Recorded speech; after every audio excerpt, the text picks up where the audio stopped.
تو ہم اپنے کاروبار کو جب صاف ستھرا رکھیں گے، پاکیزہ رکھیں گے، تو طمانینت ملے گی، سکون ملے گا، قرار ملے گا۔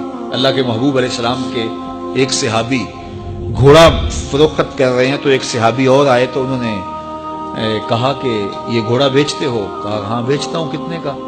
کہا 500 درہم کا۔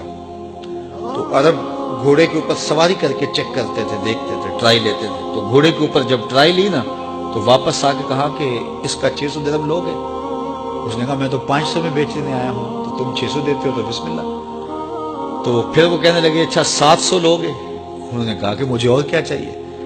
تو کہا نہیں یہ گھوڑا تمہارا تو 800 کا ہے۔ وہ کہنے لگے ہاں میرا گھوڑا 800 کا ہے۔ تو کہا پھر 500 کا کیوں بیچ رہے ہو؟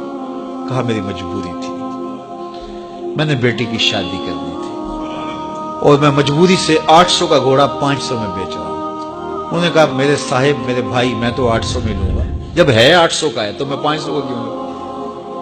انہوں نے کہا بسم اللہ۔ انہوں نے 800 روپے پیش کی اور گھوڑا لے لیا۔ تو کہا کہ میری تو مجبوری تھی کہ میں نے بیٹی کی شادی کرنی تھی اور میں اس لیے گھوڑا 300 سستا بیچ رہا تھا، اور تم نے 800 کا لیا جب تمہیں 500 کا مل رہا تھا۔ کہا میری بھی مجبوری تھی۔ کہا تمہاری کیا مجبوری تھی؟ کہا میرے رسول کا فرمان میری مجبوری تھی۔ کہا کیا رسول اللہ کا فرمان ہے؟ کہا ہمارے رسول نے ہمیں سودا خریدنے کا حکم دیا ہے، کسی کی مجبوری خریدنے کا حکم نہیں دیا۔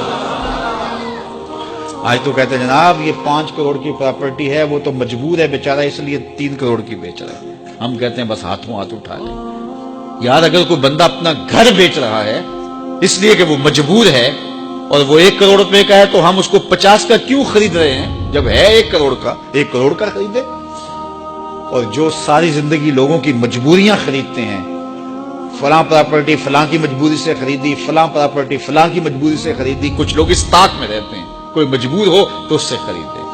اللہ اکبر، پھر ایک وقت آتا ہے کہ یہ مجبور ہوتا ہے اور اس کی پراپرٹی کوڑیوں کے بل بک رہی ہوتی ہے۔ ہم نے اپنی آنکھوں سے ایسے مناظر دیکھے ہیں۔ تو کسی کی مجبوری نہ خریدیں، سودا خریدیں۔ طاق میں نہ رہیں کہ کوئی مجبور ہو تو سستا بیچے۔ جو اس کی قیمت اور اس کی قیمت سے لیں، پھر دیکھنا کہ عرش کا رب اس کے اندر برکت کتنی ڈالتا ہے۔